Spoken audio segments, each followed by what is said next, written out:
In this episode of OG55, we got a news roundup for you all the way from Orlando and Anaheim. We have stories from coast to coast, little mini stories that we wanted to report on and kind of make into a bigger video. But a lot of great little tidbits in here that we can really deep dive into. I got the Italiano with me today on this episode of OG55. Let's go.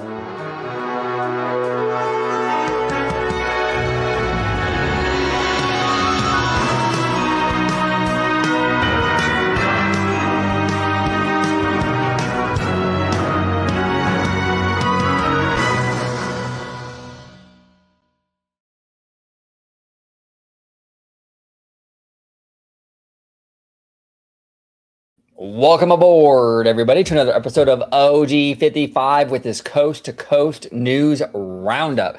George, the Italiano, is back.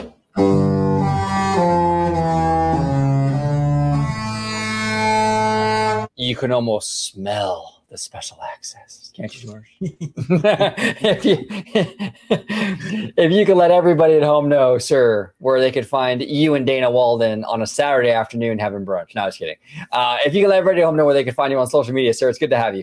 Can you smell that special access? Is that what they call it now? That's what they call it now. Yes. Oh, yes. Yes. Special access. But anyways, yes, absolutely. You can find me on X, formerly known as Twitter, at Disney George. You can also find me on Instagram under the Disney Italiano. And of course, you can find me right here on my home base at Orange Grove 55 with Citrus Corner with all that sweet, juicy, but sometimes sticky Disney news and info. Sticky. All right, here we go. Let's dive into, we're going to do Disney World first, and then we'll dip into Anaheim. Sounds good. Let's do it. This is courtesy of WDWNT. Rumor, phased closure of Dino-Land USA to begin before the 2024 holidays. It says here, a new rumor indicates that the phased closure of Dino-Land USA to make way for Pueblo Esperanza, the new tropical America's land in Disney's Animal Kingdom, will begin before this holiday season. According to WDW Magic, sources expect Dino-Land to begin its phase closure before the 2024 holiday season to make way for upcoming attractions themed to Encanto and Indiana Jones. Per the source, per WDW Magic, the first section of the land to close will be Chester and Hester's Dino-Rama. Thank God. Thank God. I'm not a big fan of these like really super cheap, like this is like early 2000s, like Eisner stuff. We have the same problem over here in DCA, right? Like I'm not a big fan of like, you know, Pixar Pier and a lot of that stuff. I'm really happy for Animal Kingdom that they're getting rid of this stuff. Including its roadside attraction themed carnival games and Triceratops spin. This area is where the Encanto section and attraction are slated to be located according to the concept art and the land's model shown at the D23 Ultimate Fan event. It says here that the phase closure will reportedly continue into 2025 with Dinosaur to be the next offering on the chopping block. An exact closing date has yet to be announced. So they are moving fast and furious, as they say over there at Universal. Fast and furious. What do you say, George, about this? Is this surprising to you? Not surprising? What do you think, brother? I am surprised of how fast that they are making the announcement, but as Josh had promised us, you know, Earth is turning. You know, dirt is moving. You know, they are turbocharging. That was his promise to us. And this is honestly a good glimmer of hope that everything that was mentioned to us at D23 is exactly what's going to be happening. And I think it's very smart on Disney's part as well to start off with Chester and Hester's Dino-Rama. It's a very weak part of Dino-Land. And, you know, basically all that's over there is, as it mentions in the article, is just basically carnival games and Triceratops spin. They removed Primeval Whirl several years ago. There's nothing else going on there. So it's great that they're working on the phase 1 of Encanto first while people can still enjoy Dinosaur, because even though that ride is going down, it is going to be extinct, no pun intended. it's still a people eater. You know, you could still get people. Literally, it's literally a people eater, bro. It's a people eater. They're dinos, man. That's what they do, right? So yeah, so that way they could still utilize Dinosaur for as long as they possibly can while still get construction going for Encanto, and then finish it off with phase 2 with the closure of Dinosaur. Because I do remember Damaro saying, and correct me if I'm wrong, if I heard him correctly, when he said that Dinosaur would last until next holiday season of 2025. Right. So this is good. Yeah, it gives people, fans and everything to get like that one last ride in, you know, for Dinosaur. I got my ride in like a year ago, and I'm glad I did. I'm glad I got to experience it. But man, this is fantastic news for this park. You know, this is really going to bring this area into the rest of the park. This is the weakest part of Animal Kingdom, and now it's going to feel like a part of Animal Kingdom now. I always felt like that whole Dino-Land stuff, it just felt so cheap and so like separate from what you see with the rest of the park. You know? Yeah, the rest of the park moves organically. Like when you go into Africa and you go into Asia, and it's like Dino-Land, even though, it's like it's based off of like the Dino Institute where you learn about dinosaurs and what have you. But it's like, it never really fit well. I know Disney tried with the dinosaur concept, but it just wasn't hitting the right notes. And again, I think doing Encanto first also is going to take more time, because basically all they're doing is just they're keeping the show building. They're just adding more elements to it, reskinning the inside. The ride vehicles and the track layout will stay. So there's really not a whole lot that they would have to do as far as like ground up. So I think, starting off again with Encanto to kind of tie it into Indiana Jones for maybe like I don't know if they're going to do a phase opening between the two, or if they're just going to open the whole land as is. But yeah, it's definitely, I think, going to take more time for Encanto to be completed over Indiana Jones. Yeah, no, 100%. Yeah, it's exciting. My favorite park at Animal Kingdom is getting a whole lot of love. I love it. I absolutely love it. But that brings us to our next story, courtesy of Blog Mickey. Lightning Lane single pass price increase coming soon to select attractions at Walt Disney World. The price of a Lightning Lane single pass will be increasing soon for select attractions at Disney World. As a reminder, Lightning Lane single pass is the a la carte option, allowing guests to purchase a single skip the line entitlement at some of the most in-demand attractions at Disney World. Currently, Lightning Lane single pass. That's a tongue twister, huh? I'm telling you, honestly, they should just go back to Fast Pass. Sorry. Just call it Fast Pass, y'all. Like, you can charge for it. You want to do the money thing, that's fine. But just call it Fast Pass. My God. I mean, I know that they would have to put out money to retract the signage and everything. Just do it. But they're already putting out $60 billion for investment into these parks. It can't be that much. Like, I understand why Bob Chapek went with the rebranding with Genie, because like literally they turned the Skip the Line program into an IP thing. Yeah. Like, I understand that, but you don't even use Genie anymore. You don't even use that branding anymore. Why are we keeping Lightning Lane? Yeah. Just call it Fast Pass and call it a day. That just makes it so much more simple. I don't know. But as it says here, currently, Lightning Lane Single Pass is available at 5 attractions across Walt Disney World's 4 theme parks. So this is the breakdown. Seven Dwarfs Mine Train, which is an absolutely fantastic attraction. Tron, Guardians, Cosmic Rewind, which had me white knuckle for 2.5 minutes.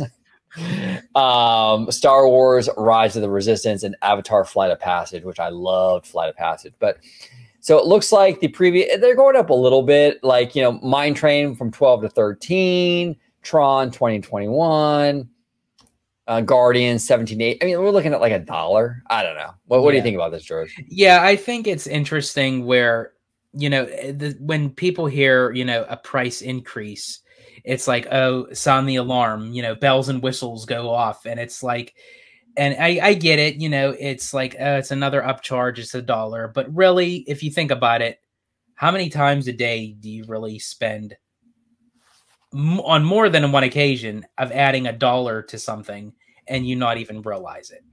You know, it's because when it's showcased to you and you say, here's the before price, now here's the after price. But it's like, if you don't even look at that and they just say, hey, $13 for 7-door spine train. Okay, here's my $13.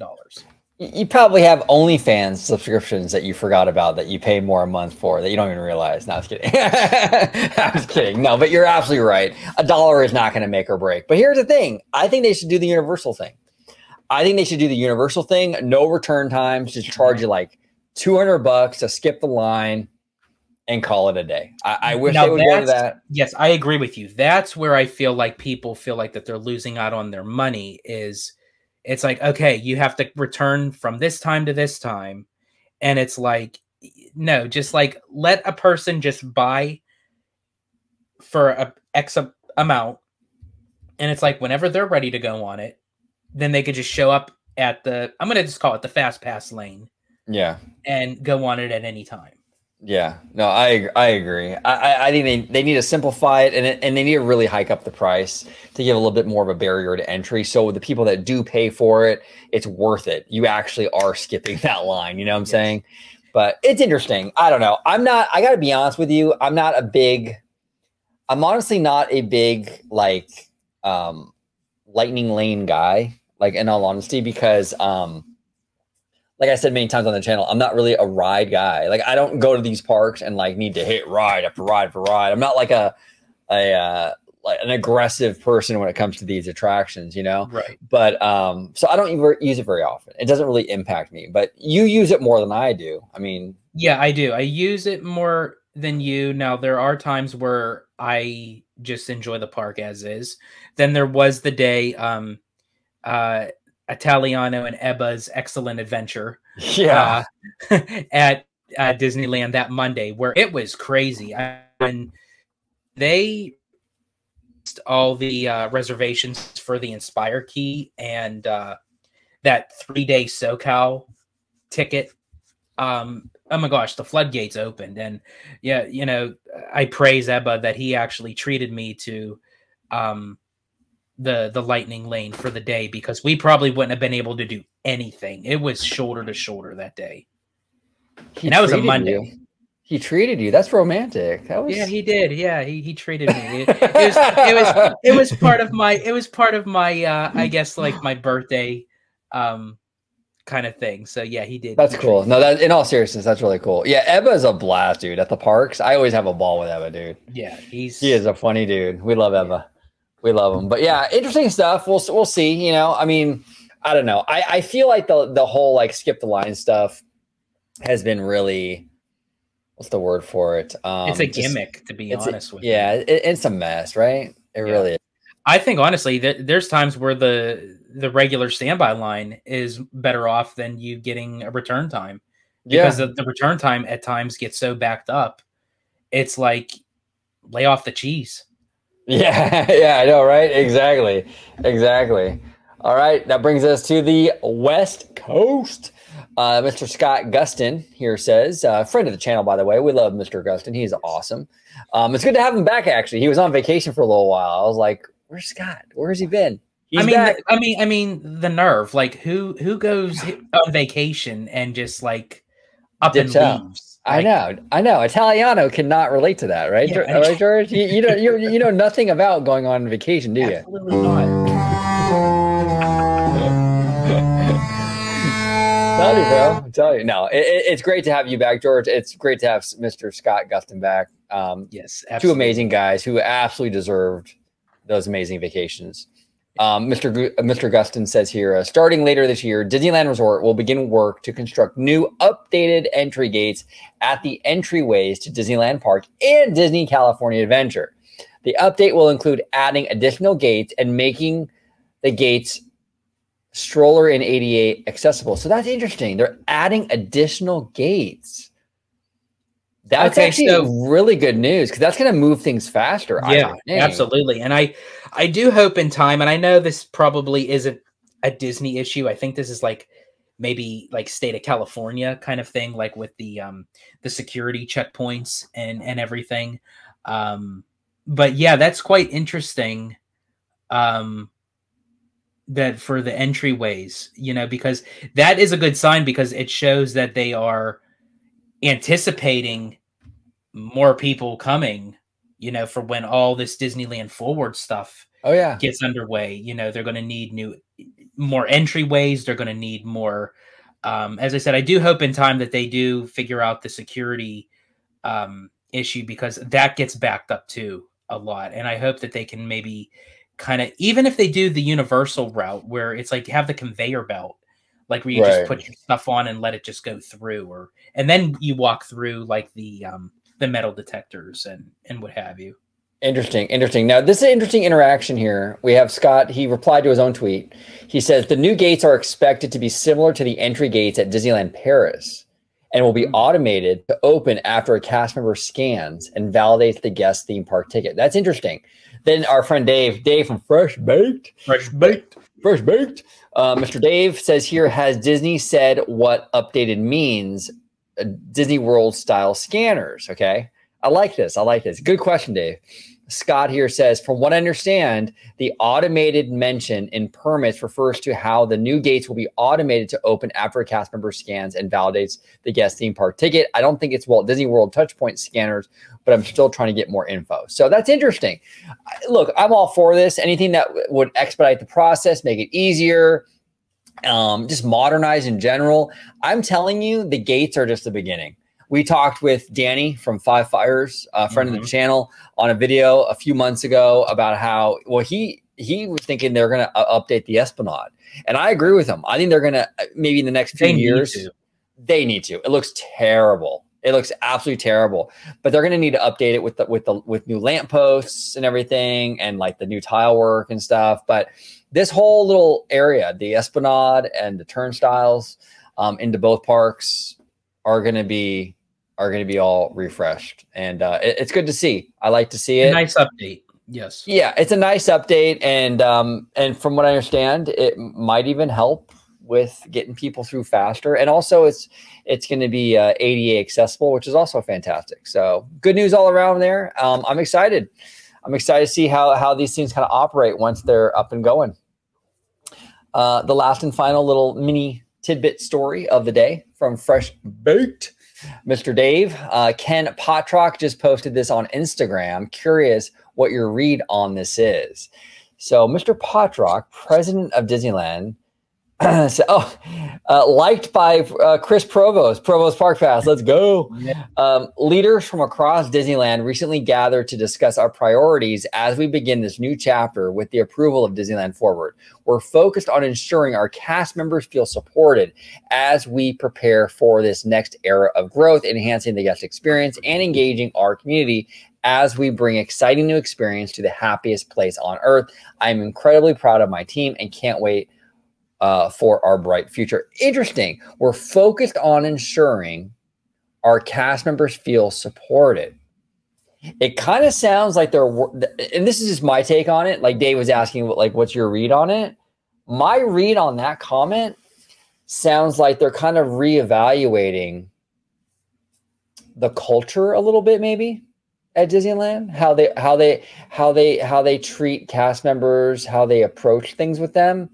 I don't know. That's interesting that the wording on that. What say you, George? It feels like something that they want to, it feels like to me, because they're going to be growing so much and bringing in a lot more cast members, they sort of want to reassess how they do things culturally with cast. That's how it looks like to me. I don't know. I could be wrong. That's what I got out of it. And then also too, with the picture with Ken standing with the cast of, no, not the cast. I'm sorry. Just the cast members, you know, with the characters from Avengers Campus, that because there was also a lot of cutbacks with entertainment, that could be like a significant part where it's like, you know, they were trying to finagle different things with, you know, with Disney and with them as performers or actors, with their unions and everything. So this photo can maybe like solidify that, you know, Ken standing with the characters from Avengers Campus to say like, yes, like the Walt Disney Company is on the cast member side. You know, we want to benefit them to the highest ability, especially since there was almost possibly a strike that almost went forth. You know, they had to do renegotiations with certain cast members, with the unions and everything. So yeah, I definitely feel like that Ken wanted to put it out there that as they are moving forward with Disneyland Forward, that they have their cast members' best interest. Yeah. And kind of reassessing and reevaluating of how their approach is to handling certain situations. Disney gets a lot of crap about like a lot of stuff. But one of the big things they do get a lot of crap about is a lot of this cast member stuff, you know, pay and things like that. And you know, in some cases it's warranted. You know what I'm saying? I'm not saying it's not. But I think this comment or statement from Ken Potrock is very encouraging. You also have to, you criticize, but you also have to give credit where it's due. And hopefully this is not just words. Hopefully they follow through with this, but I'm glad that they're focused on this and that they're trying to make the cast members, the CMs feel more supported and create, kind of foster an environment that's more, productive and positive, I guess, than what they maybe currently have. I don't know, but I think it's fantastic. I love that he's kind of addressing this, and yeah, credit where it's due. And I think there is a little bit of a nod and a wink here using the Avengers characters, because when they talk about the next era, the next chapter, we know Avengers Campus is the first thing that's going to basically get new stuff. Like the Avengers e-ticket, Infinity Defense, and Stark Flight Lab are the first to break ground. Yeah. So this is, I think, a wink and a nod to say, like, it's coming. You know, this is what we're starting on now. This is the beginning of this new chapter, you know? Exactly. So it's fascinating. Good news all around. I mean, you know, the only thing out of all the stories today, I don't know. I still think the Lightning Lane stuff is such a mess, both operationally and like branding wise. Oh, absolutely. Yeah, I get it. Like, in time, were we ever going to keep Fast Pass as a complimentary thing? I think if they would have left it as is, but if they wanted to do maybe like an upcharge to like a vacation package or something, or to a ticket, then even though the amount would be necessarily going for Fast Pass, but it's not saying, hey, you're now paying for Fast Pass.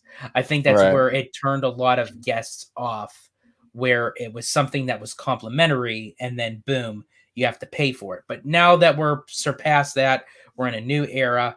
I agree with you. I feel like Disney should go the route of Universal and just have it be I hate to say it, a high-end amount. That way it cuts back on how many people actually purchase it, and that it allows the guests to just pick and choose whenever they want to go on a particular ride. They just walk up to the entranceway for the Lightning Lane and be done with it. Yeah, no, I agree with you. You want to create a little bit more of a barrier to entry, so the people that do buy into this actually have a faster experience. I mean, that makes sense. And we've been saying that here for a long time on the channel. You know, I mean, this is one thing I do think Universal handles better. You know, I'm going to give credit to them. Absolutely. I think this is something they do better. And I think Disney should look at what Universal does with their Express Pass or whatever they call it over there. And mimic that more. You know, the Disney Lightning Lane stuff is a little bit in the weeds, a little complex. I mean, it's not rocket science, you know, but it's just a little overly complicated. But they treat it like it. They treat it like it's Common Core math. There's not too many layers and tiers, and like they got to simplify it more than they do now, and it's just. I don't know. And again, it doesn't affect me. I'm not a ride guy, you know. I'm more of a chill. Your vibes. I'm vibes over rides. Yeah, exactly. I'm just like Bricky. I'm vibes over rides. You know what I'm saying? I got to get me one of those shirts, actually. Yeah, you really should, because that really is you. Totally. Yeah. That's you on a shirt. Yeah, no, absolutely. Absolutely. I do want to ask you really quick. This was another topic that it just popped into my head. I thought I saw it on social media, but is it that Disneyland's Tiana's, is it complete as far as it's looking like it? It's looking like it. It looks like they're doing log testing. I don't think there's any more scaffolding from what I understand. It does look a little different than Florida's. I haven't seen yet at Disney World, you guys got like a mural. Yes. On there. Yeah. I think it's beautiful, but a lot of people didn't like it. I think it looks great, but we don't have that as far as I could see. We don't have that on our splash. I wonder if it'll be like where the construction is, like where Winnie the Pooh is, like, but it'll be back further, like where you entered through, like if you were going through like the single rider line. Oh, okay, like exit, like where? Yeah. Oh, okay, I see. Like close to that. Yeah, maybe. I don't know. We'll see. It looks good though. I mean, I think it looks really good. I mean, I'm just excited to ride it, bro. Like, I want to ride this thing. I enjoyed it. I mean, I enjoyed Disney World, and I know this is going to be a kind of a little bit of a different experience because Disneyland's structure and building was built completely different than Walt Disney World's. I think this version of Tiana's is going to be more effective because of that different infrastructure of the building. But just all in all, I enjoyed the ride. Our good friend Mindy, she got to experience it. She actually enjoyed it much more. Oh, she liked it? I haven't talked to her yet. I mean, she liked Tiana's? She did. Her and her husband B did. They both rode it, and they enjoyed it. She was a little bit apprehensive in the very beginning of those like real like dark spots, but as the ride went on, she enjoyed it, and then she absolutely loved the finale. Oh yeah, I don't know how you couldn't. I love that song from PJ Morton. I think it's fantastic. I think it's a catchy song. I love it. So yeah, I'm looking forward to it. I'm really looking forward to it. So yeah, as far as I can see now, the only criticism I have, and it's not Tiana's, but it's Tiana's adjacent, is that new Haunted Mansion gift shop. Now I know you've been on vacation, but have you seen some of that? The construction. I haven't. No, I haven't. Oh man, we'll do a show on it. I deserve some time because it's too big. I'll just say that. Really? It's too big. The scale doesn't feel right, at least so far. It's basically just metal support beams and stuff. Like, we don't really know yet. But from what I see now, God, it looks so big for that spot, dude. Both visually, it looks too big. And I think operationally with the walkways, it's too big. Okay. Yeah, then we'll definitely do a show on that then. We'll do a show on it. Yeah, I don't want to have it in passing because there's a lot to dive into with that one. I don't like it so far. Okay. Yeah. Contrary to popular belief, I don't love everything Disney does. I'm not a shill. Go figure. I know, it's amazing, and I'm not getting paid by anybody over there at Disney. But yeah, no, it doesn't look good. It doesn't. I mean, at least not so far. It doesn't fit, So we'll see. We'll talk about that. We'll do a video on it for sure. But the Italiano, if you can let everybody at home know where they can find you on social media for now, because we're backing off of Twitter. Mm-hmm. We're not leaving Twitter, but it's just kind of becoming a little bit, I don't know, annoying and like more of a cesspool than it usually is. Yeah. A lot of people though are leaving though. A lot of people are. Yeah. A lot of people are. So I don't know. Vote with your wallet, vote with your attention. What do you say, George? Where can they find you on social media? I definitely agree with you. Yes. So as for right now, you can find me on X, formerly known as Twitter, at Disney George. You could also find me on Instagram under Disney Italiano. Jeez. No, no, it's like I knew that, but it didn't roll off. So sorry. Let me try that again. You could also find me on Instagram under the Disney Italiano. And of course, you can find me right here on my home base at Orange Grove 55 with Citrus Corner with all that sweet, juicy, but sometimes sticky Disney news and info. There we go. Comment down below with all your thoughts on everything that we talked about today. We would absolutely love to hear from you. Thank you all so much for supporting OG55. We are growing fast. We are almost to 6,000 subs, George. Ooh. I feel like we just had our 5,000 sub celebration. It feels like we just did. Yeah. So we might be having a 6,000 one soon. Here we go.